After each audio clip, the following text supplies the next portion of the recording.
You've got all that apprehension, all that fear. Really, I think the biggest thing you have to do is just have faith in God and know that He will put you where you need to be and your needs will be satisfied.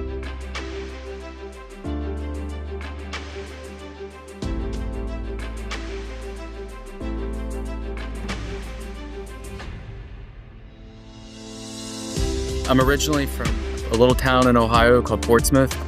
I enlisted in the Coast Guard when I was 19. Started out as an electronics technician working on gunfire control equipment.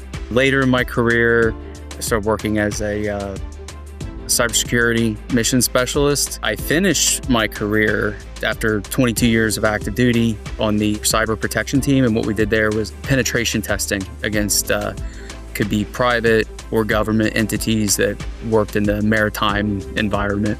I could either take 4 months of what we call terminal leave. It's all your leave that you've saved up and haven't used. You just have a nice 4-month vacation.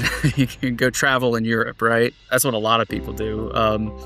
But it was either that or I could do the SkillBridge program. I decided to do the SkillBridge program because I wanted some hands-on experience working outside of the Coast Guard. The Coast Guard was my first real job. I'd been doing it since I was 19. For me, it was an investment in my future. I interned with a great little company. It was called Blue Mantle Technology. I ended up not getting a job there. It was all in the works to happen. Unfortunately, the contract that they were on, it didn't get renewed. When that contract fell through, they worked so hard to get jobs for everyone that worked there. And I know that they reached out to VSO, and I got an interview through there. The SkillBridge program was another way to be hey, this is something that maybe is a little bit of a guardrail for me. It'll help me ease into working in the private sector.